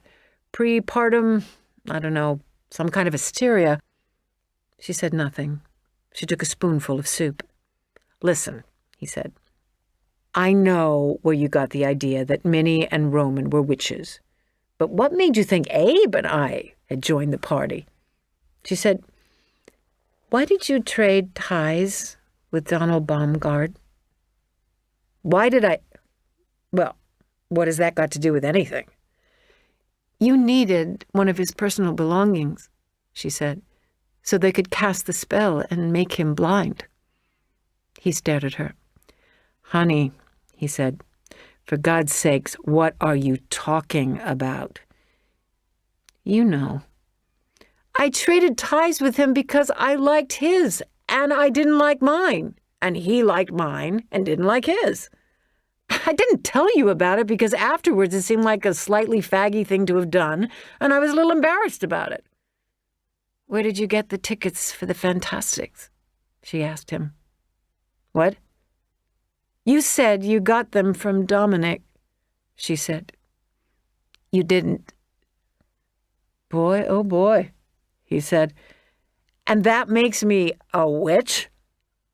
I got them from a girl named Norma something. What did Abe do? Tie his shoelaces the wrong way?" "He uses tannis root," she said. "It's a witch thing.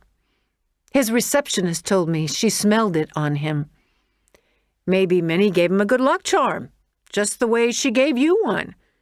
"You mean only witches use it? That doesn't sound very likely." Rosemary was silent. "Let's face it, darling," Guy said. "You had the prepartum crazies, and now you're going to rest and get over them." He leaned closer to her and took her hand. "I know this has been the worst thing that ever happened to you," he said. "But from now on, Everything's going to be roses. Her breasts filled with milk, and it was necessary to relieve them, so Dr. Saperstein showed her how to use a breast pump. She drew from each breast an ounce or two of thin, faintly green fluid that smelled ever so slightly of tannis root. When the cup and the pump had been carried from the room, she would lie against her pillows, broken and lonely beyond tears. A letter of sympathy came from Minnie and Roman, a page from each of them. They were in Dubrovnik.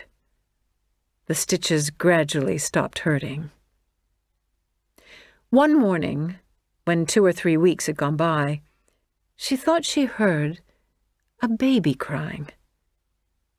She rayed off the television and listened. There was a frail, faraway wailing. Or was there?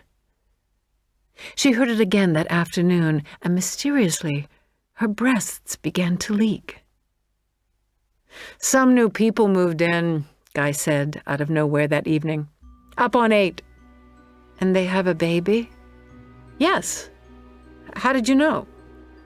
She looked at him for a moment. "I heard it crying," she said. That afternoon, as she gave Laura Louise the cup, she said, "Wait a minute," and started to put a used coffee spoon into it. Laura Louise jerked the cup away. "Don't do that," she said, and caught the spoon in a finger of the hand holding the pump. "What difference does it make?" Rosemary asked. "It's just messy, that's all." It was alive. It was in Minnie and Roman's apartment. She felt stronger and more wide awake. "Hang on, Andy, I'm coming." This time she would turn to no one, and she was one up on them because she knew, and they didn't know she knew, that there was a secret way from one apartment to the other. The door had been chained that night, and still they had all come pouring in. So there had to be another way. Which could only be the linen closet, barricaded by dead Mrs. Gardenia. She laid a knife on the bathroom threshold and took everything out of the closet. At the back, below the top shelf, was a single large white painted panel. Where the panel and the molding met, the paint was broken in a continuous line. She pressed at one side of the panel and then at the other, pressed harder, and it swung inward on scraping hinges. There were distant voices from the living room. "Oh, hell no, Hayato," Minnie said. "You're just making fun of me." Minnie? Back from Europe? And Roman, too. But only yesterday there had been a card from Dubrovnik saying that they were staying on. Had they ever really been away? Knife high, she was at the archway now. The coven was at the other end, laughing, talking softly. Ice cubes clinked. Across the room, in the one large bay window, stood a black bassinet. She wiped her hands on her housecoat, threw back her hair, found a fresh grip on the knife's thick handle, and stepped out where they could, every one of them, see her and know she had come.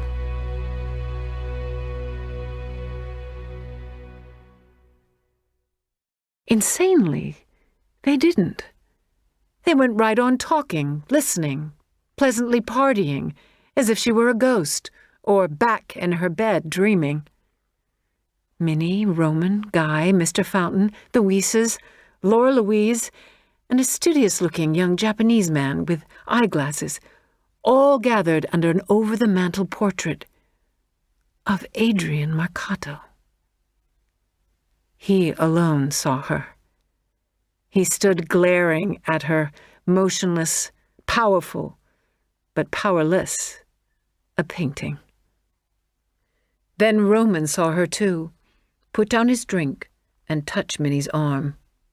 Silence sprung up, and those who sat with their backs towards her turned around, questioningly. Guy started to rise, but sat down again. Laura Louise clapped her hands to her mouth and began squealing. "Is the mother?" the Japanese man asked. Roman nodded. Rosemary started across the room towards the bassinet. "Rosemary," Roman said. "Shut up," she said. "You're in Dubrovnik. I don't hear you."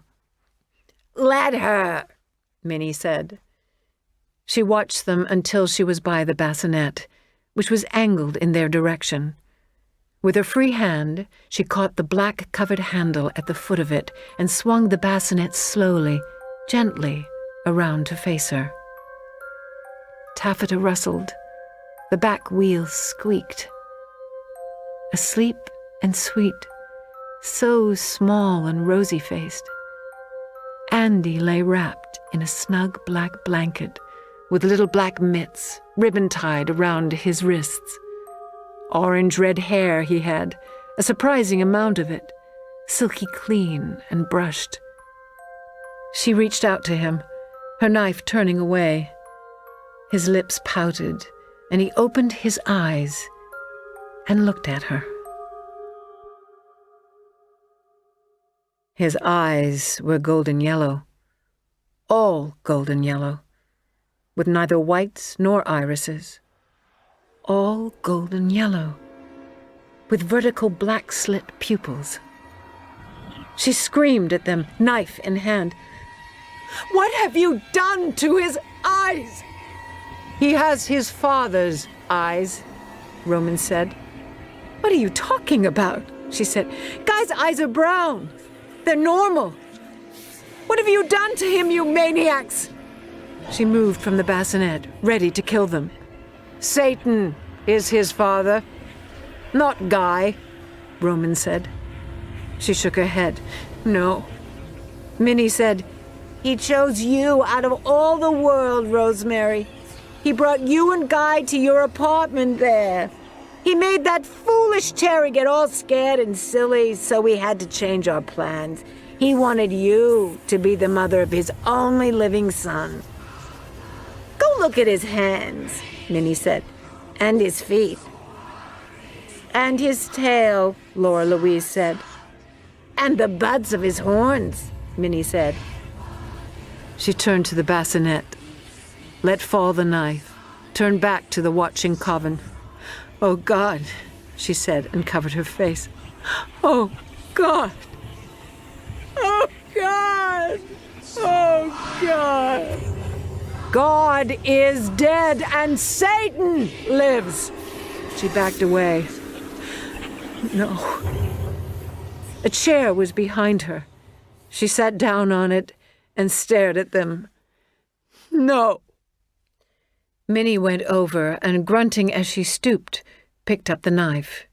She took it out to the kitchen. Laura Louise went to the bassinet and rocked it possessively, making faces into it. The black taffeta rustled. The wheels squeaked. She sat there and stared. Roman came over to her. "Why don't you help us out, Rosemary? You don't have to join if you don't want to. Just be a mother to your baby." He bent over and whispered, "Minnie and Laura Louise are too old. It's not right." The doorbell rang. "Excuse me," he said, and went to answer it. "Think about it anyway," he said over his shoulder. "Oh, God," she said. "Shut up with your "oh gods" or we'll kill you," Laura Louise said, rocking the bassinet. "Milk or no milk." "You shut up," Helen Weese said, coming to Rosemary and putting a dampened handkerchief in her hand.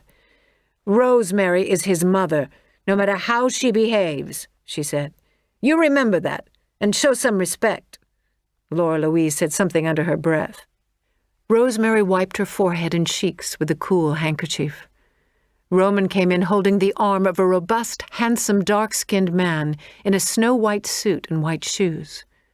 Everyone gathered to meet him and shake his hand. "Come, my friend," Roman said, drawing the newcomer forward. "Come see him." They went to the bassinet, where Laura Louise waited with a shopkeeper's smile, and they closed around it and looked into it silently. Guy came over to Rosemary. "They promised me you wouldn't be hurt," he said. And we're getting so much in return, Ro. She put the handkerchief on the table and looked at him. As hard as she could, she spat at him. He flushed and turned away, wiping at the front of his jacket. "Here," Minnie said, and offered Rosemary a mug of steaming tea. "Drink this, and you'll feel a little better." Rosemary looked at it and looked up at Minnie. "What's in it?" she said. "Tannis root?" "Nothing is in it," Minnie said, "except plain ordinary Lipton tea. You drink it." They were all milling around now. Pleasant cocktail party. The Japanese man was taking pictures of Guy, of Laura Louise holding the baby. She turned away, not wanting to see. Those eyes, like an animal's, a tiger's, not like a human being's. She tasted the tea. It was tea. He began whimpering because Laura Louise was rocking the bassinet too fast, so, of course, the idiot began rocking it faster. She stood it as long as she could and then got up and went over. "Get away from here," Laura Louise said. "Don't you come near him." "Roman," Rosemary said, "she's rocking him too fast. That's why he's whimpering." "Mind your own business," Laura Louise said. "Let Rosemary rock him," Roman said. She huffed and marched away. "Rock him," Roman said to Rosemary, smiling. He moved the bassinet back and forth towards her, holding it by the hood. She stood still and looked at him. "You're trying to get me to be his mother," she said. "Aren't you his mother? Go on, just rock him." You see? He stopped complaining. He knows who you are. "Don't be silly," Rosemary said, and looked at the baby again. He was watching her. "Don't look so worried. I'm not going to hurt you." "He knows that," Roman said. "Then what does he look so worried for?" Rosemary said. "The poor little thing. Look at him. He couldn't be all bad. He just couldn't. Wasn't he half of her as well? In case you're curious, I happen to be the lady who's been supplying all that milk you've been drinking. I bet you thought it came in bottles, didn't you? Well, it doesn't. It comes in mothers. And I'm yours." "That's right, Mr. Worryface. You seem to greet the idea with no enthusiasm whatsoever." Silence made her look up. They were gathering around to watch her, stopping at a respectful distance. "Hail, Rosemary," Helen Weese said. The others took it up. "Hail, Rosemary, mother of—" She looked up from the bassinet. "It's Andrew," she said. "Andrew John Woodhouse." The Japanese man slipped forward with his camera, crouched, and took 2, 3, 4 pictures in quick succession.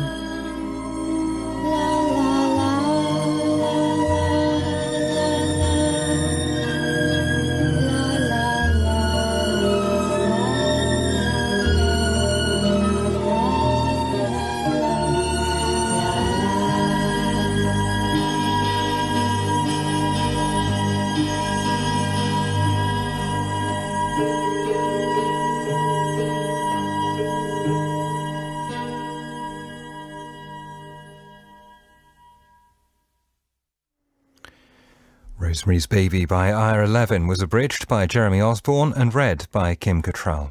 The producer was Karen Rose. It was a Sweet Talk production for BBC Radio 4. And Rosemary's Baby is part of Fright Night. For full details of all our spine-chilling thrillers featured in this year's Fright Night on Radio 4 and 4 Extra, you can visit the Radio 4 website. The Gaussian curvature of a surface is essentially two numbers multiplied together. Figuring out figures. I really couldn't give you a number, but it was extremely high. Making numerical sense of the often bewildering. How does the tangerine fairy wrap tangerines? with Tim Harford unpeeling the truth. We'll be delivering our usual blend of rigorous analysis. More or Less is back. We fact-check the politicians and we won't be letting up now. On BBC Radio 4, this Friday afternoon at 4:30, and then on the BBC Radio 4 website.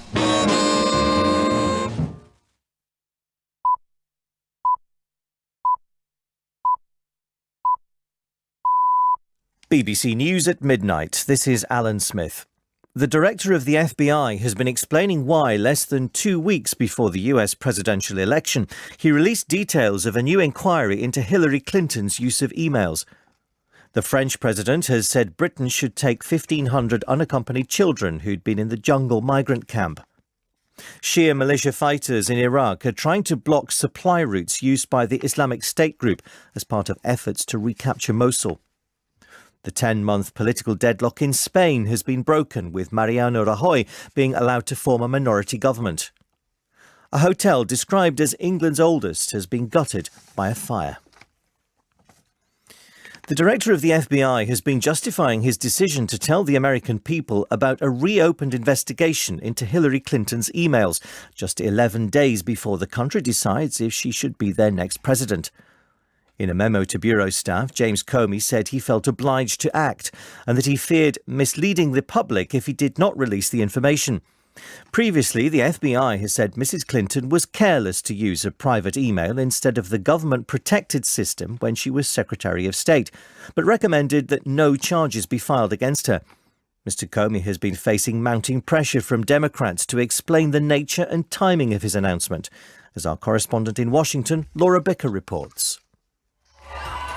Daytona Beach. Wow. Hillary Clinton walked onto the stage in Florida and she looked ready for a fight.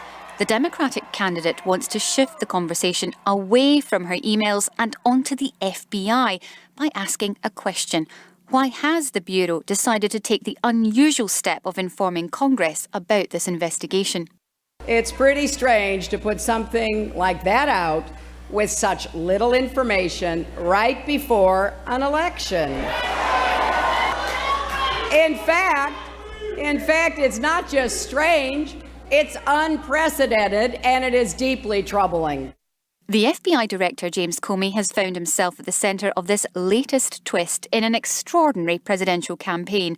In a memo to staff, he said he had an obligation to tell Congress, but acknowledged that the announcement may be ill-timed. In the middle of an election season, there's a significant risk of being misunderstood, he wrote. It's thought this new inquiry focuses on emails found on a computer used by the former US Congressman Anthony Weiner. He's under investigation for sending sexually explicit messages to a minor and is the estranged husband of Mrs. Clinton's top aide, Huma Abedin. It is a gift to Donald Trump, who has nicknamed his rival Crooked Hillary. Her criminal action was willful, deliberate, intentional, and purposeful. Hillary set up an illegal server for the obvious purpose of shielding her criminal conduct from public disclosure.